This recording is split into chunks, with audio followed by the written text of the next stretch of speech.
Popular Bengali recipe হয়েছে, মানে ঢেলে দিলাম, একটা ঢাললেই তো হয়ে যাবে।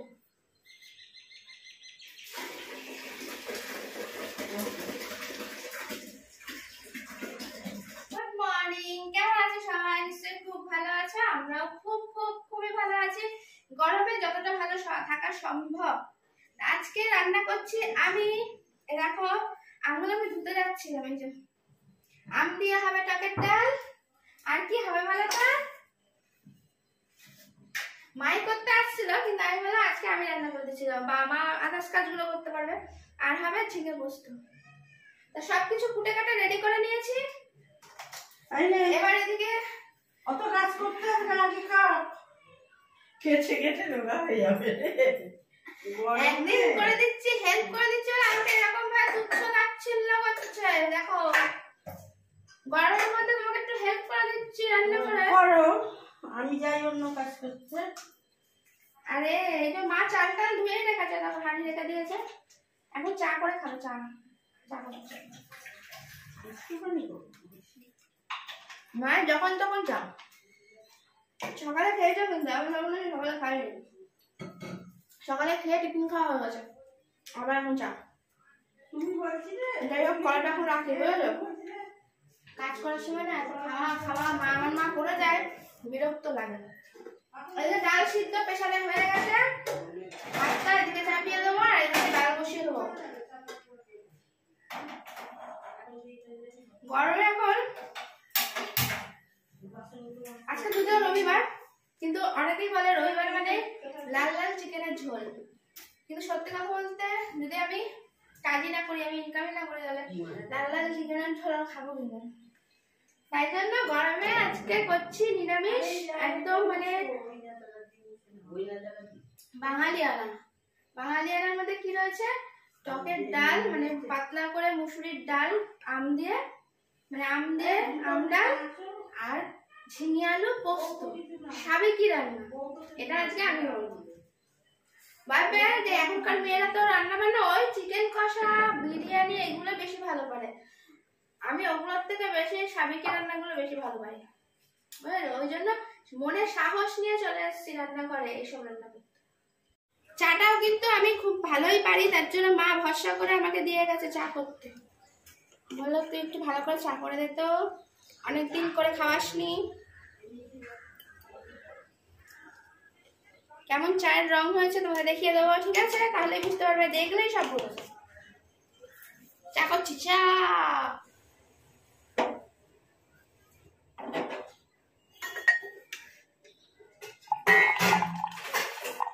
তো কেমন চা হয়েছে অবশ্যই কমেন্ট করে জানাবে।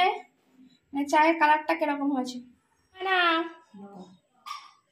দেখো, চুল তোলাতে ব্যস্ত। টক ডালের কিন্তু আমটা ডালের মধ্যে সিদ্ধ করে নিয়ে তারপরে টক ডাল করে, কিন্তু আমি কিন্তু আম তেলের মধ্যে এরকম ভেজে তারপর ডাল দেব। আমি এরকম ভাবে টক ডাল করি। আম ভাজতে ভাজতে নরম হয়ে যাচ্ছে, এবার আমি ডালটা দিয়ে দেবো।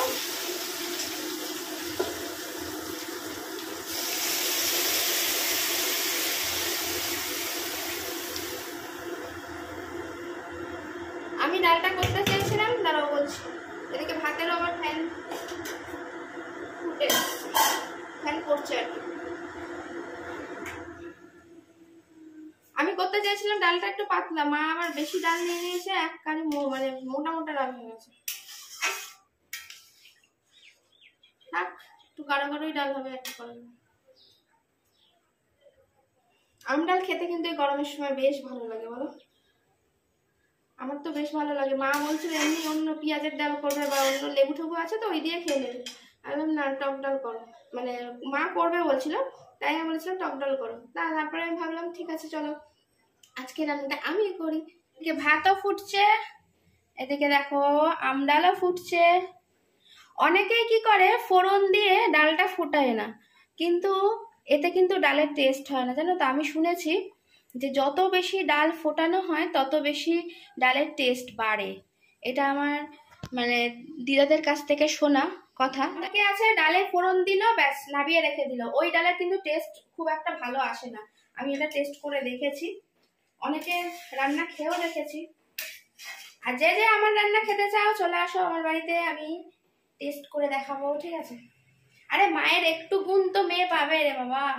মা যদি এত ভালো রাঁধুনি হয় তাহলে মেয়ে একটু তো সেই গুণটা পাবে, এটা তো বোঝা উচিত। নিজের গুণগান কেউ করবে না, তোমরা করবে, আমার নাম করবে না, তার জন্য আমি আমার নাম করছি। কি করবো গরমের মধ্যে?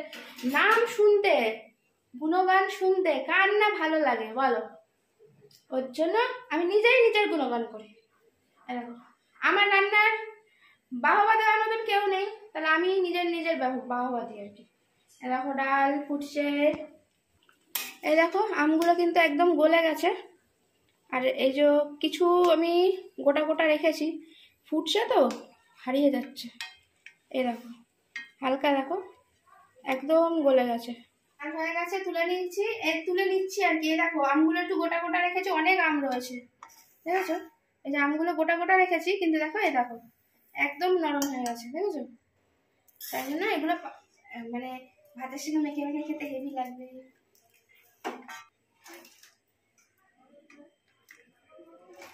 মা যা ডাল দিয়েছিল, এই দেখো 2 বাটি ডাল হয়ে গেছে, বুঝতে পারছো কতটা পরিমাণে ডাল দিয়েছিল? তার মানে ওর জন্য আমি 2টো বাটিতে ঢেলে রেখেছি। এবার আমি করতে চলে এসেছি ঝিঙে আলু পোস্ত। তেল দিয়ে দিয়েছি কড়াইতে, তেল গরমও হয়ে গেছে। এবার এর মধ্যে আমি দিয়ে দিচ্ছি এই যে 5 ফোড়ন। 5 ফোড়নটা একটু ভালো করে ভাজা ভাজা হলে তারপর আমি দিয়ে দেবো আলুটা, এই যে আলু। এবার আলুটা দেওয়ার পর ভালো করে নাড়াচাড়া করে নিতে হবে। আর এই দেখো খুন্তির এক পাশে নুন আর এক পাশে হলুদ দিয়ে দিয়েছি, এটা তোমাদের দেখানোর জন্য, কারণ যেহেতু আমি একা ভিডিও করছি তার জন্য তোমরা দেখবে কি করে যদি আমি এর মধ্যে আলুর মধ্যে মিশিয়ে দিই, তাই জন্য এর খুন্তির মধ্যে নিয়ে নিয়েছি। এবার এই আলুর মধ্যে আমি নুন আর হলুদ দিয়ে ভালোভাবে মিশিয়ে নেব। আলুটা যতক্ষণ না একটু ভাজা ভাজা হচ্ছে ততক্ষণ নাড়তে চাড়তে থাকবো।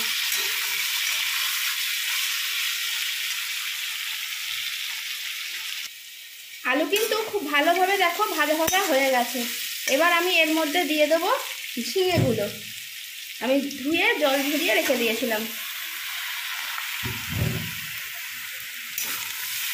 আর আমি এই ঝিঙে আলু পোস্ততে কিন্তু একদম জল অ্যাড করবো না, এই ঝিঙে থেকেই যা জল বেরোবে তাতেই কিন্তু আমার আলু পোস্তটা একদম কমপ্লিট হয়ে যাবে, কারণ ঝিঙে থেকে প্রচুর পরিমাণে জল বেরোয়। আর এর মধ্যে যদি আমি জল অ্যাড করি তাহলে জলসা জলসা খেতে হবে। আর ঝিঙের রসেই যদি আলুটা সিদ্ধ হয় তাহলে খেতে এর টেস্টটা আরও দ্বিগুণ হয়ে যায়।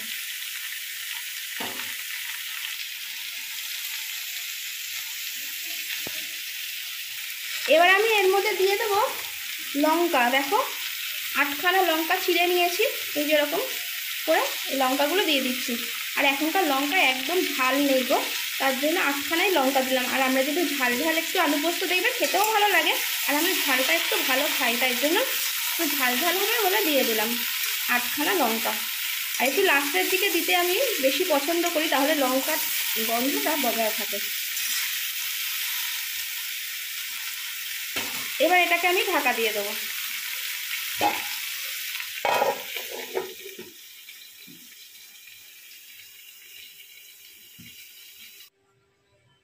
ওইদিকে আলু আর ঝিঙেটা সিদ্ধ হতে হতে এই দেখো আমি পোস্তটা বেটে নেব। আর পোস্তটা কিন্তু একটু বেশি পরিমাণেই নিতে হবে, তাহলে পোস্তর টেস্টটা অনেক বেশি ভালো হবে। এটাকে আমি এবার মিক্সিতে গ্রাইন্ড করে নেব, গুঁড়ো করে নেবো আর কি। জল দিলে কিন্তু পোস্ত কোনোদিন ভালো বাটা হয় না, প্রথমে আগে শুকনো গুঁড়ো করে নিতে হবে, তারপর চাইলে কেউ জল অ্যাড করতেই পারো। দেখো পোস্তটা আমার ভালোভাবে গুঁড়ো হয়ে গেছে। এবার আমি এর মধ্যে একটু জল দিয়ে তারপরে ঘুরিয়ে নেব, একদম অল্প পরিমাণে জল দিলাম। এবার দেখো পোস্ত বাটাটা দেখতে আমার এই রকম হয়েছে, খুব ভালোভাবে কিন্তু বাটা হয়ে গেছে, দেখতেই পাচ্ছ তোমরা। এবার চলো যাই ঝিঙেটা আর আলুটা কতদূর সিদ্ধ হলো দেখে আসি। এটা একটু ঢাকা দিয়ে রাখি।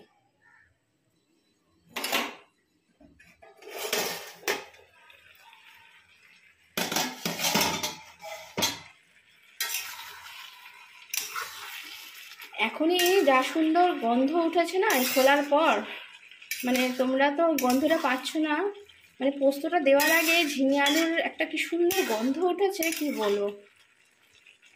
আর এই দেখো ঝিঙের থেকে বেশ ভালোই জল রস বেরিয়েছে, এই দেখো এটাই আলুটা একদম সিদ্ধ হয়ে যাবে।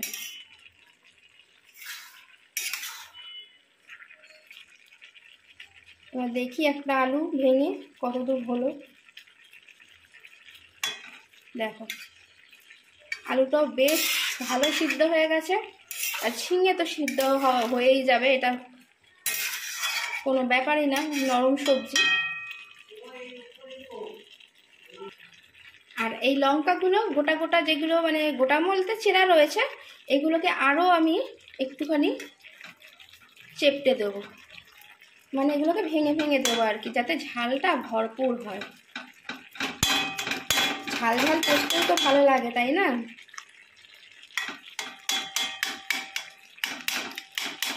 দেখো একদম ভেঙে দিচ্ছি। যে কটা লঙ্কা আছে সবই খুঁজে খুঁজে আমি এগুলোকে ভেঙে দেবো। এবার এর মধ্যে আমি পোস্তটা অ্যাড করে দেব।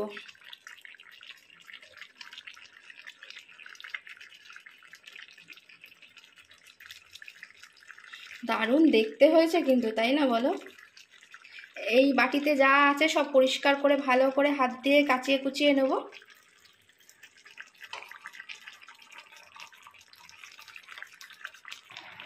মিক্সি থেকে কাচিয়ে কুচিয়ে সব মানে বের করা হয়ে গেছে।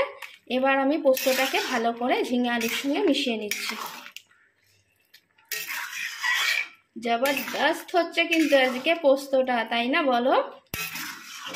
দেখতেই তো এক ঘর হয়েছে, খেতে তো তার টেস্ট হবেই।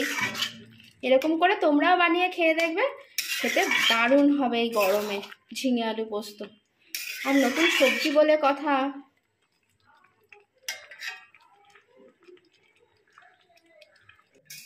আমার ঝিঙে আলু পোস্তটা একদম রেডি হয়ে গেছে, শুধু এবার সর্ষের তেল ছড়িয়ে খাবার পালা।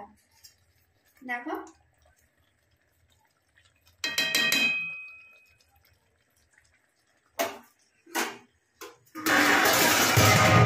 ভূমিকম্প।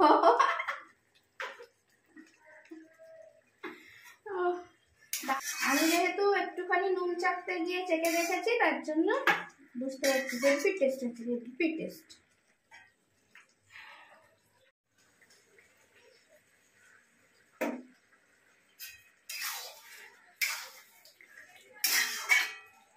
বলবি তুমি তো বাড়ছো, আমাকে বাড়তে, আমি রান্না করেছি বলতে আমাকে বাড়তে বলছো? হ্যাঁ, আজকে আমাদের পপুলার বেঙ্গলি রেসিপি হয়েছে, মানে আমাদের বাঙালিদের প্রধান হলো ঝিঙে আলু পোস্ত আর টকের ডাল। এই গরমে আর কি চাই, এটা হয়েছে আমাদের আজকে রেসিপি। মানে আমি ডাল আলু পোস্ত, ডাল আর ঝিঙে আলু পোস্ত খেতে ভালোবাসতো কে? আমি একটা একটা টেস্ট করে দেখবো ঝিঙে। দারুণ।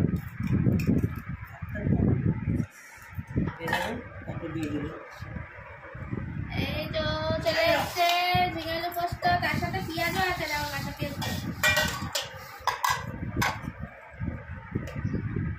কাঁচা পেঁয়াজ না হলে জমে না, সাথে কাঁচা পেঁয়াজ হবে, জমিয়ে খাওয়া দাওয়া হচ্ছে।